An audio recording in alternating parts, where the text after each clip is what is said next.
Okay, ready? Yep. Okay, we're good. Hey guys, it's Alex. Welcome to the Everyday Stories podcast, where we're talking to Stephan about the people you know and the people you don't know, about the stories that define them. So, Stephan was supposed to send me a bio, but he didn't, he forgot. So, I stole his bio from his personal work website. Perfect. Stephan Washburn is a professional video editor, photographer, and music producer based in NYC. Stephan is from upstate New York, where he was exposed to the outdoors through the Adirondack Mountains from a young age. This has inspired his personal creative endeavors in landscape photography, documentary filmmaking, and music production. And today we're going to talk to Stephan about his two passions, hiking and the art of cinema. So welcome, Stephan. Welcome to the podcast. Thank you. Wow, that intro sounded really nice. I didn't realize how well worded my own intro on my website was. I took your words. Either way, I took your words. It sounded not too bad. Well written. But before we get into the questions, I have a message from our sponsor, Plural. Plural. Sponsored by Plural. Plural is a multidisciplinary marketing company expert in social strategy and social-first content production, and also happens to be the company Stephan and I both work for, and where we're currently filming. Thank you, Plural. And jokes. We don't have any sponsors because this is literally the second episode that I'm filming. Hey, so fake it till you make it. You can say you have sponsors. So we have no sponsors, but I mean, this is technically kind of a sponsor vibes. Yeah. Anyways, let's get into the questions.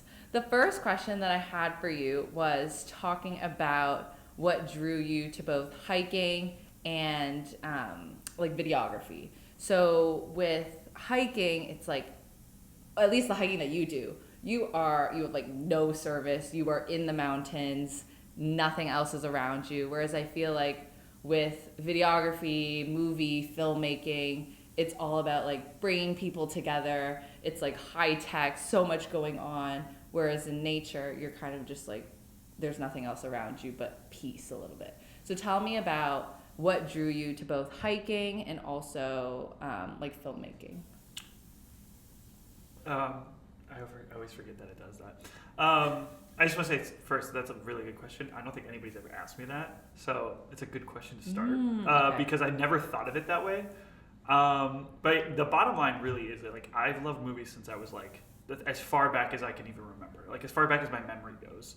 Because growing up, my parents had a huge collection of like VHS tapes of all sorts of movies, animated, live action, whatever, like you have, whatever it is. And I watched like countless movies all the time. I couldn't name half them other than like the animated Disney movies that I grew up watching, but like I just consumed movies, consumed media. Like I would just sit in front of the TV and just like stare. And I just loved movies. And the thing about hiking is I didn't actually start like really liking it until probably like my late teens, early 20s. So like not in retrospect, it's not that long ago that I really started getting like obsessed with hiking.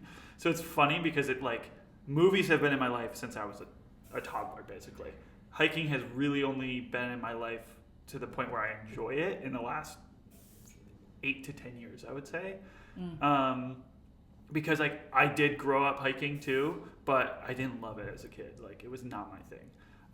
But I think my life is filled with polar opposites. Like I live in New York City, but I love the mountains, right? Yeah. Like two very different places, but I can love them, I think, equally. Like I love being in the city and living here and like exploring and just like I feel like once a month you have that aha moment of like, oh yeah, I live in New York City. Like that's awesome. I feel like everybody who lives here has that like once a month type of like hell yeah, you know?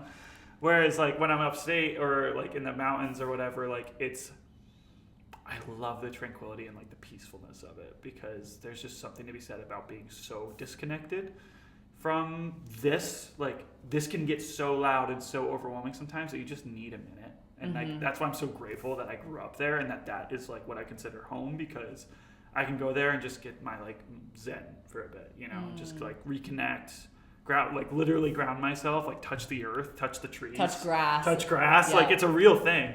I don't know where I was going with that, but my life is filled with polar opposites. That's right.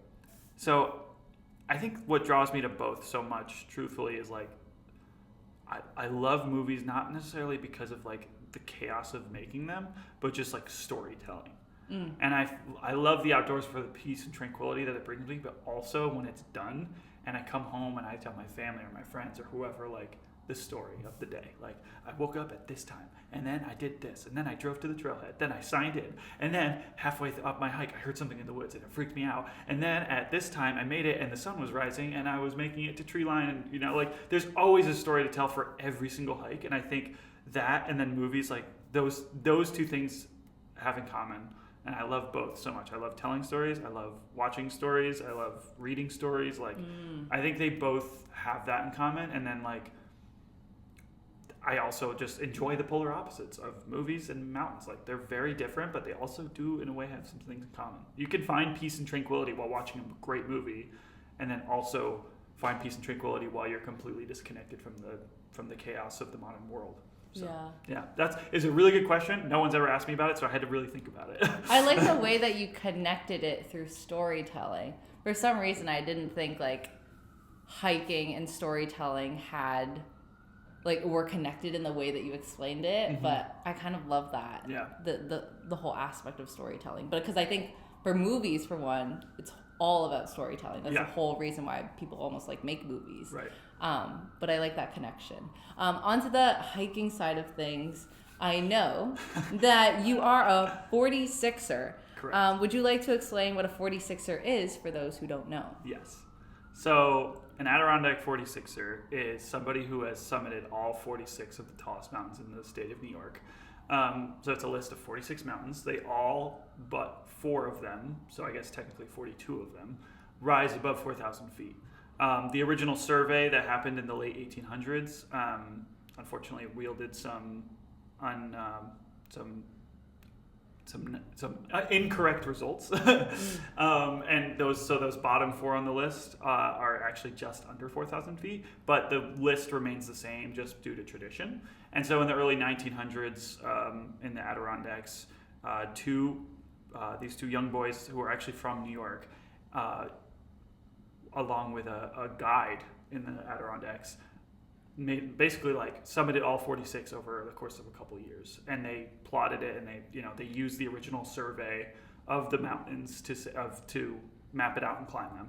And I don't know the exact date when they finished, but I know it was the early 1900s. And then over the years, people started getting attracted to that list of 46 mountains, and then there became a club, which is what we know today as the Adirondack 46ers. It's a club, it's an organization, and throughout the years, that popularity has grown exponentially. I remember when I was a kid, so like in the early 2000s, like the amount of the members who had completed all 46 was in like the 5,000 to 6,000 range. Now it's more than 16,000. I'm in the 14,000s. So it's like, think about like how much, especially like in the late 2010s and then through COVID, when people started reconnecting with the outdoors, like how many people like started making it their mission. It's crazy how much the list and like how many people have completed it over those years. But yeah, essentially, so Adirondack 46 is someone who completed all 46, and I completed mine last summer, so summer of 2023. And how long did it take you? From when you were like, I'm going to become a 46er to, wow, I am a 46er. 3 years. But yeah, 3 years from the moment I decided I wanted to do it. But if you count the years of me just hiking high peaks to hike them and not necessarily to complete 46, almost 15. Because I hiked my first high peak when I was 10 years old. And then finished on my last one when I was 24, almost 25. Wow. Yeah.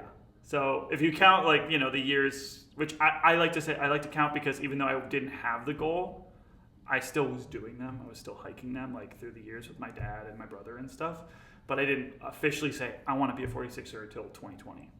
Got it. Yeah. And how many steps do you think you took? Like if you could provide a range, or at least like even what is like the step count of even like one of the mountains? Because then from there, maybe we can times it by 46 and we would get kind of an average. I do remember seeing what my steps were for the longest hike that I did. I believe it was the longest anyway. One of the 46, it's like notorious on the list. It's called Elliman Mountain because it's like one of the most remote. It is the most remote on the 46ers, but it's not it's also like one of the most just remote mountains in the Northeast. It's so far out there. You have to hike 8 miles just to get to the base of it. Like, oh my god, the trailhead doesn't drop you off at the base of these mountains. They almost always drop you off to a point where you have to hike in before you actually start hiking up. That's what makes it so difficult. It's not like Colorado or like the mountains out west where like a lot of the times the trailheads are like halfway up the mountain or like they're just right at the base. So you get out of your car and you start going up. These mountains are so old and the trails are so old that you get out of your car, you're at a trailhead, right? And then like, let's say the hike you want to do, it's like Colden, right? Like Colden's one of the 46. The most straightforward way to get there, you have to hike at least, I believe, 3 or so miles before you even start going up. That's insane. And then think about it, if it's a round trip, then you start going up, then you do another 2 to 3 miles to get to the summit, then you got to do it all over again. And you got to go, not only hike down, but you got to hike out. And it's always the hike out that kills people because they're like, oh my God, I forgot. Yeah, when does it end? Like, I forgot I hiked 3 miles to even just get here. So, sorry, that went on a tangent, but I know when I did Allen Mountain, because it's almost a 20-mile day out and back total. 20 miles? 20 miles, yeah. Oh. Almost. It's like not quite, but almost quite like close to that. It was like 50,000 steps for the day. It might even be more, honestly. I'd have to go back. That's insane. Yeah.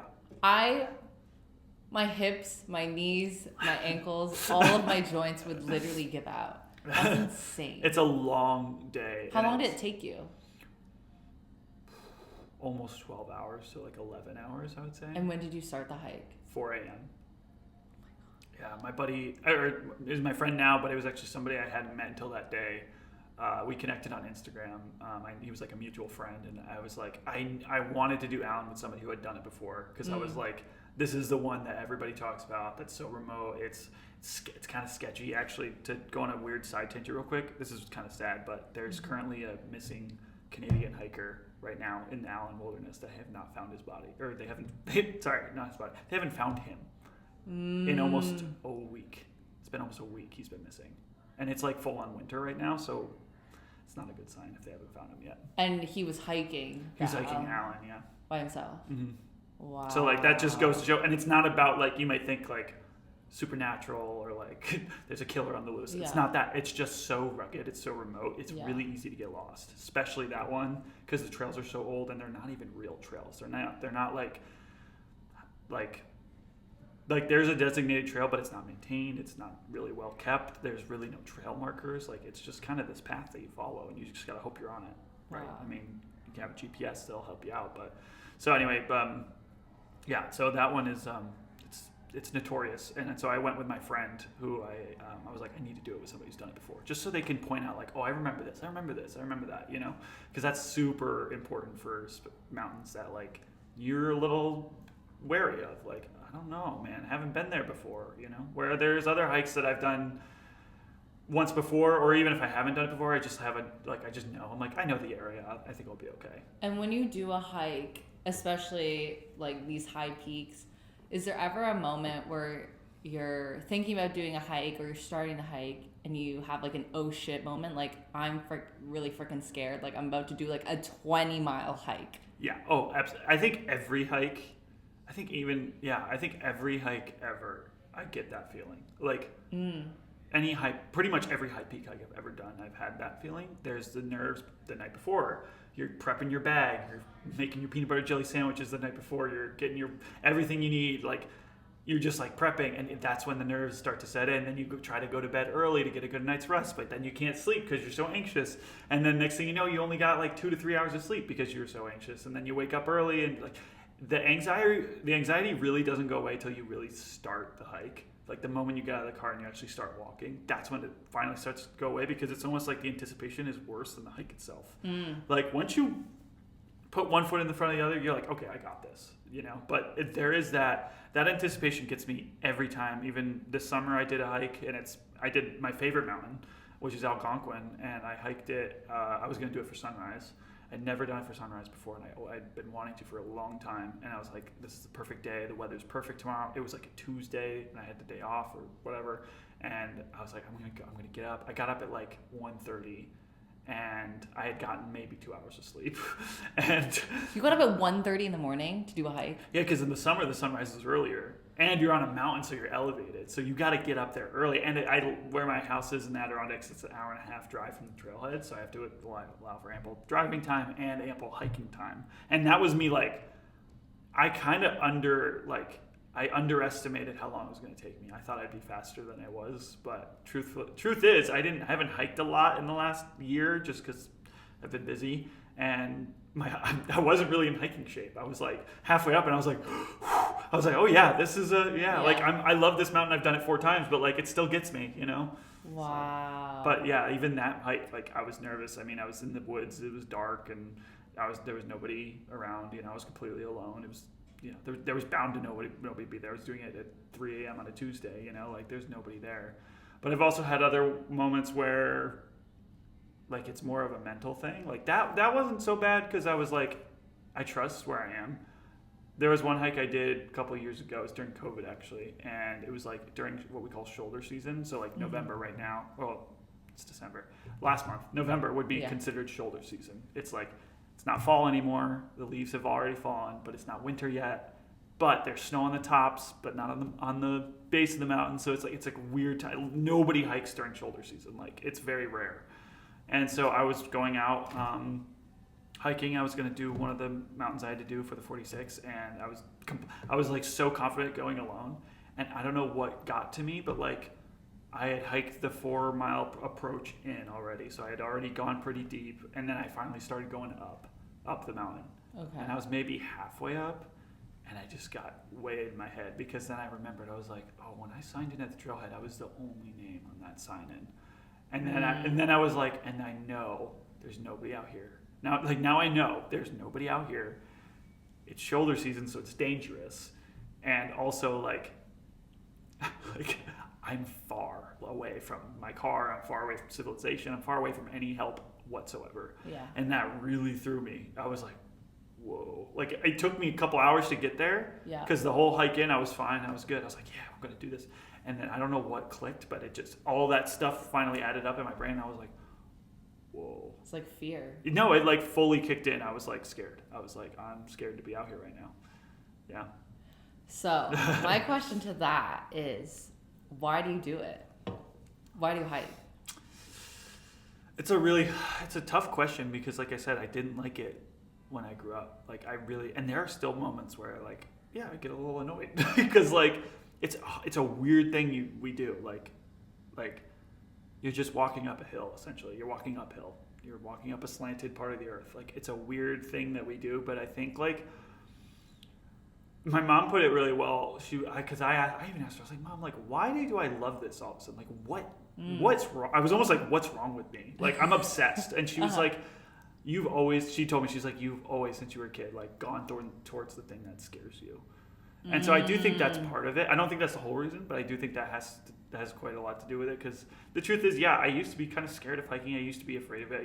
I used to get scared when my dad would like be like, hey, like, you know, talk to me and my brother. He'd be like, hey boys, like we have the weekend. You know, what if we went on a hike? You guys want to do a high peak? And I would be like, I would freeze up. I would be just like thinking about it, you know. And so I think like it's a mixture of like I do like going towards the thing that scares me, and now that I've gone full throttle in, I'm like obsessed.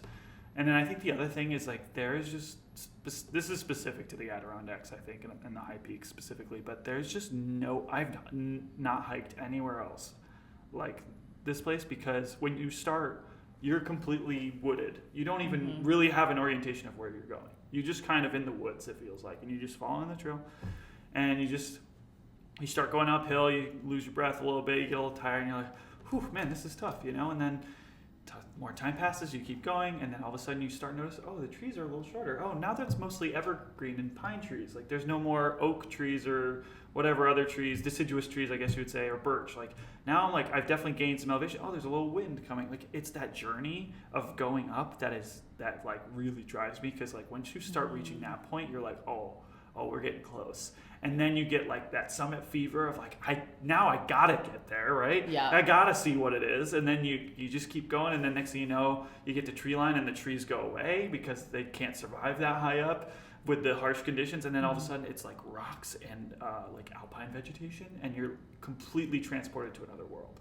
It's like unreal. And then you look around you and you're surrounded by huge mountains. Like you literally feel like you're walking amongst giants because they're just like right there. There's like, oh, there's Marcy, there's Phelps, there's Tabletop, there's Algonquin. Wow, they're right here. I'm like in it, you know? Yeah. And that I have not found that anywhere else. And I can't say, truthfully, I haven't hiked a whole lot of other places, but like Banff, for instance, went to Banff, loved it. Banff was beautiful. Yeah. It's not the same though. It's different. You know, it's just not quite the same. I think the Adirondacks will always have like a special place in your heart. Yeah, I mean, you like grew up in it. I grew up in it. I've been exposed to it since I was a child. Like it's what I know. It's what I love. Yeah. And I think people who grew up there would totally agree with me. And then even people who didn't grow up there or live there, like who visit often would say the same. Yeah. We're biased, you know. Like it's just a special place, and it's so hard for me to like tell other people about it without you seeing it. You know, like.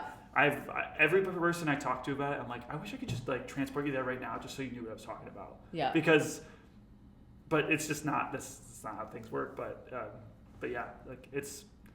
But I think between going towards the thing that scares me and then that like the journey from the bottom to the top, like those two things really drive me. The reason why I asked you why hiking, especially like very extreme levels of hiking, like for me. I would never go on a 20-mile hike. Yeah. Never. Like, I would never consider it. I don't want to do that. No, thank you.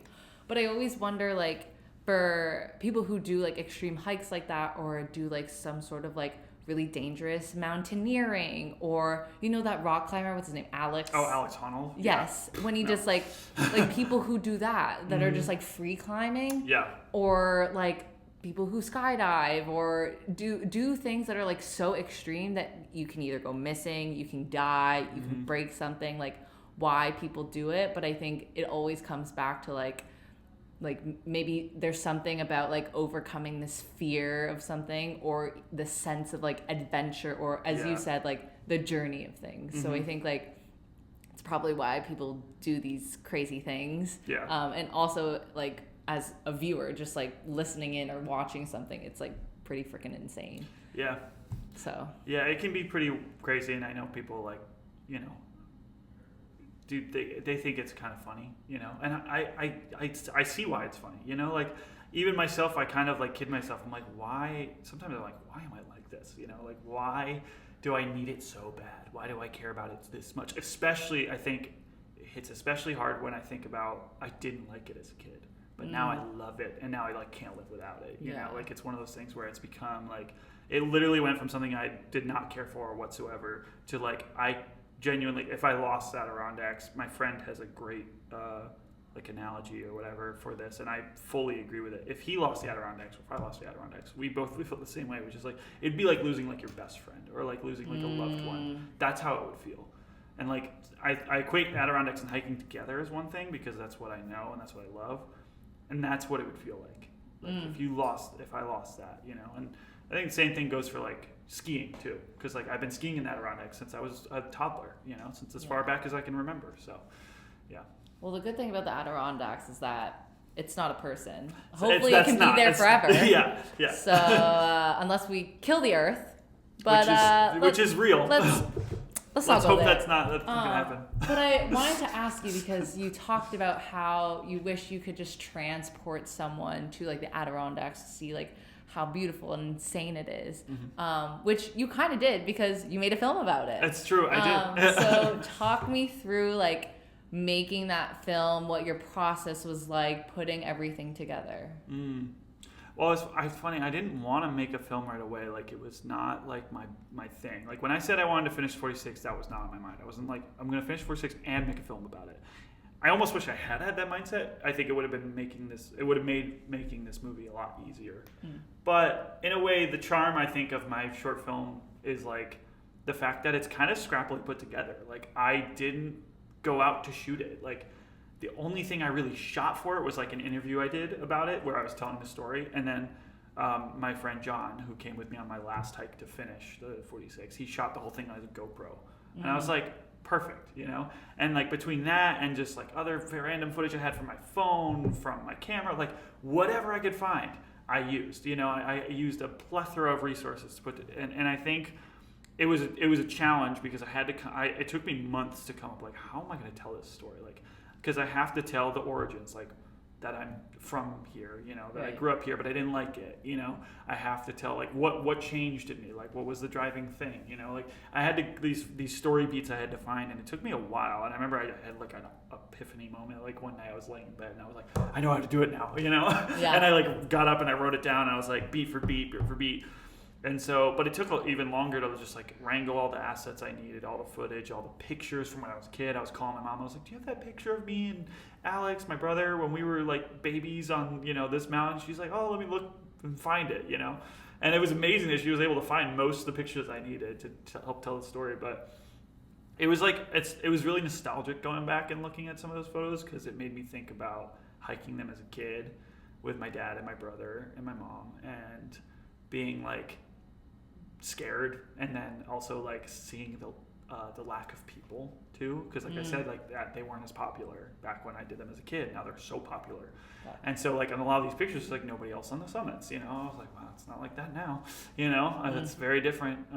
But it was nostalgic, but it was also a little it was emotional because I had officially like come to terms with the fact that I had finished this journey that I'd been working towards for, it felt like a long time. I mean, really, it took me quite a long, like 15 years again, if you include that time. But it was cool because I like saw myself grow up a little bit. I saw like my progression from like to a kid, to a teenager who kind of liked it, to a teenager who loved it, to an adult who became obsessed with it. Yeah. It was like a progression, and it took a long time to put it all together. But it was like emotional. It was nostalgic. It was a challenge, but it was a great editing challenge for me because I love editing. So yeah, but it was quite the interesting journey, for sure. I think like putting that film together, especially after you finished like hiking all of the high peaks, it's like almost a form of reflection. Yeah. Like you can find all of this like archival like photos and videos, and like putting everything together like really makes you think about like, wow, I did this like 10 plus year journey of like hiking the 46 peaks in the Adirondacks. Like it's really freaking cool. But I wanted to switch gears because Stephan sent me his Letterboxd. So I pulled some. I know. I need to know what things are. I can see you looking. But I pulled some of your hot takes or reviews on films, the films that are of most recent of this year. So the first one is, you said, for Dune Part 2, I feel like I just witnessed a piece of cinema history. I'm so glad I read the books and got to experience Part 2 with that knowledge. This is magnificent and it will be talked about for a long time. Denis Villeneuve. Denis Villeneuve, yeah. Wait, how do you say it? Denis Villeneuve. Denis Villeneuve. Oh, I should know that because it's French. The French. He's French-Canadian. Yeah. Denis Villeneuve just made the sci-fi movie that will cement himself as one of the best directors of our time. So my question for you is, there are so many movies in the world. Why do you think Dune 2 deserves a piece of cinema history? That's a good question. I think the bottom line is like, I think back to like Lord of the Rings or Pirates of the Caribbean, like movies that, I guess you call them franchise movies that had a great, you know, were either based on something. Dune was based on the books, Lord of the Rings based on the books, Pirates of the Caribbean was based on a Disney ride, right? A lot of times they hit it really hard the first time, like they get it right the first time. You know, the first book of Lord of the Rings, right? And it's like, can they follow it up? Can they follow it up? That's the true test of time for those kinds of like, that's the test of time, but it's a true test of, will it hold up, right? Like, can it keep the momentum?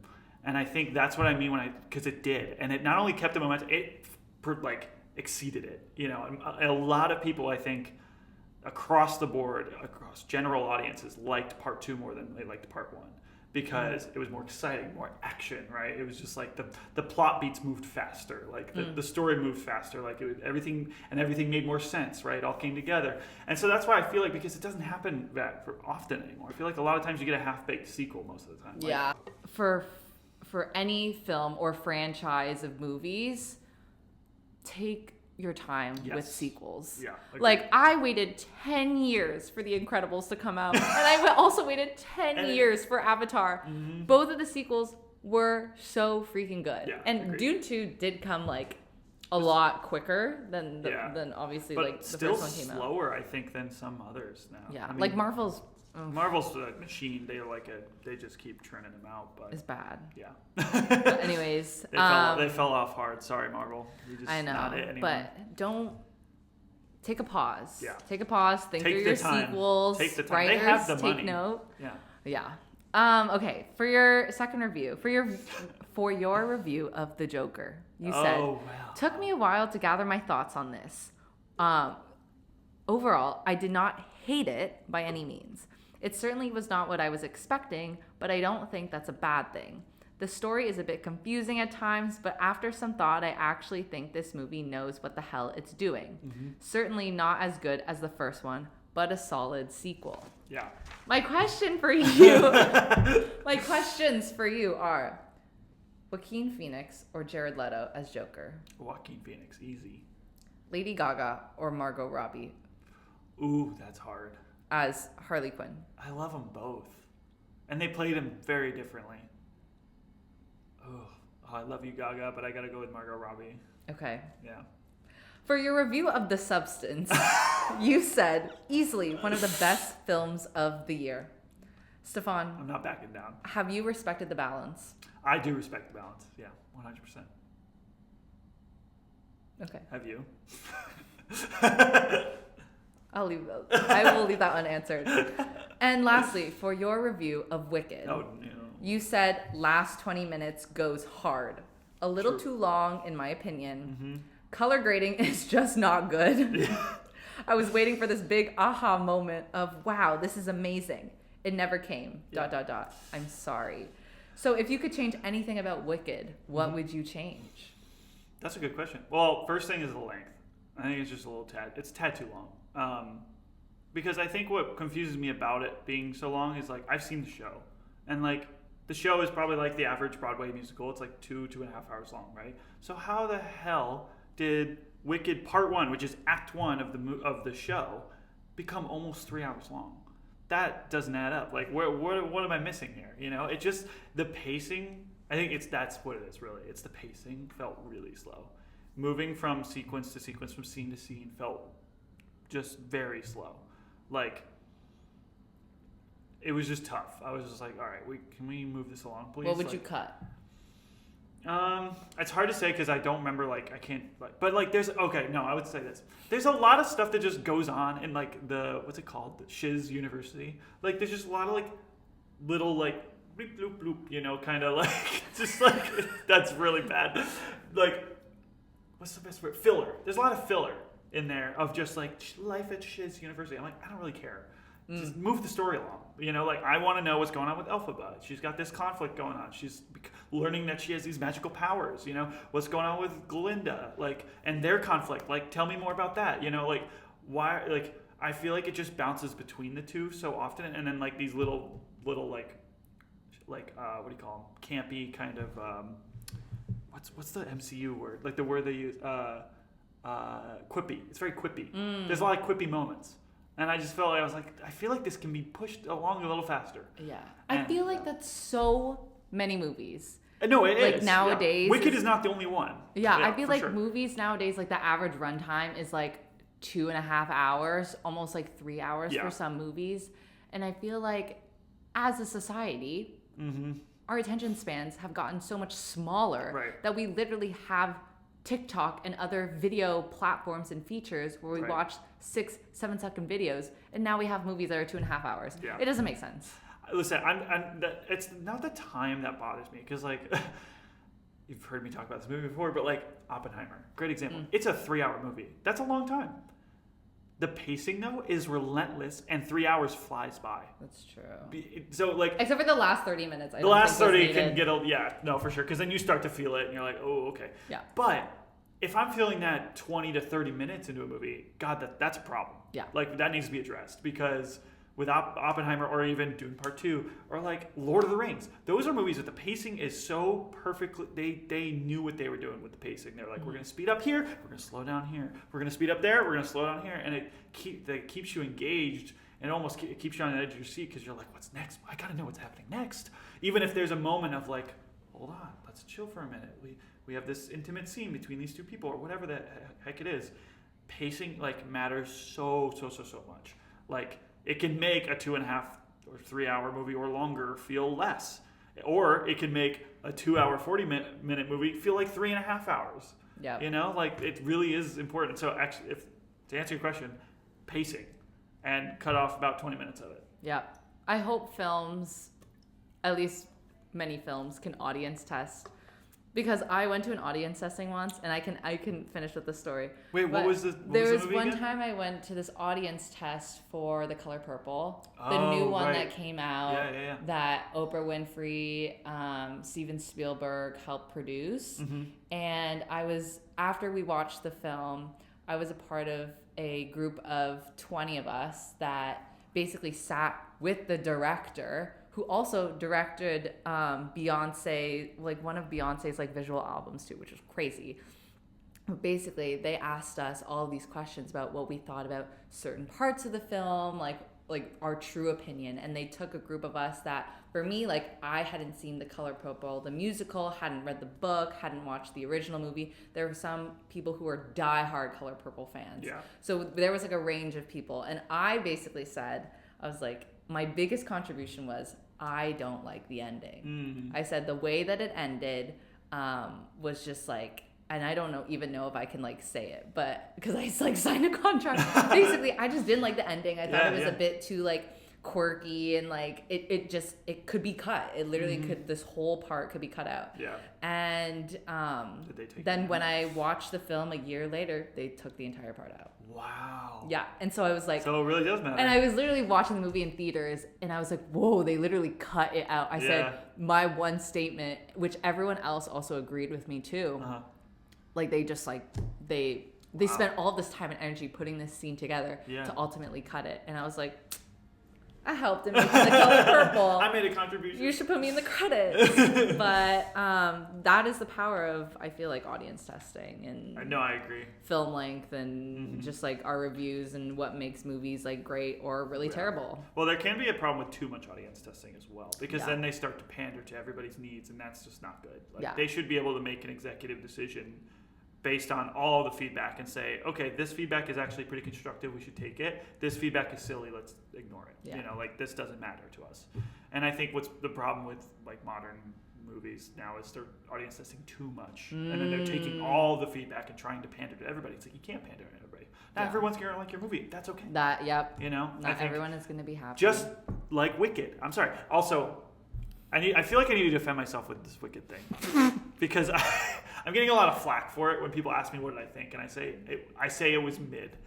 And I feel like the word mid has been reconstructed to mean bad, which is not true. Mid is middle of the road. Middle of the road to me means it didn't blow my mind. It's not a movie I like am dying to go purchase on Blu-ray when it comes out. It's not a movie I'm like, I have to go see it in theaters again. That's what mid is.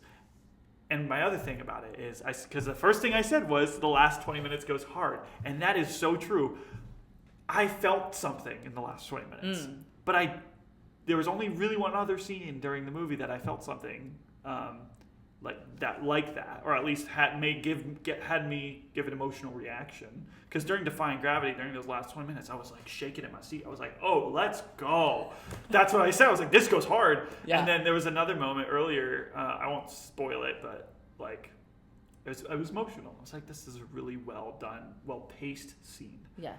But that's it. It was just those two moments. The rest of the movie, I didn't really feel much. And I judge a lot of how I think about movies based on like, what was my initial like reaction?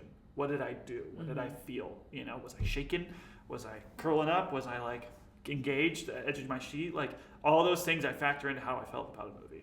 And I think that's just what I felt. And that's nothing against Wicked. It's a good movie. There's nothing wrong with. Well, in my opinion, there are some things that I would fix. That there's some things that need to be addressed. But for the Wicked fans, I'm not raining on your parade. It's a good movie. Okay? At the end of the day, you can't make everyone happy about a No, movie. you can't. That's the thing. And that's all the time we have, folks. That's all the time we have. So thank you, Stephan, for joining the podcast. Of course. I want to end each episode of the podcast with a different quote. Because it comes back to my love for Criminal Minds, and they actually start and end each episode with a quote. Love that. So the quote that I have for you is, "Fear is the mind killer," said by Paul Atreides in Dune. So That's true. all. So true. Thank you. Thank you. Yay. Okay. That was fun. We'll stop. Thanks. That was good. Oh my god. I think that might be a little over 30 minutes. That's okay.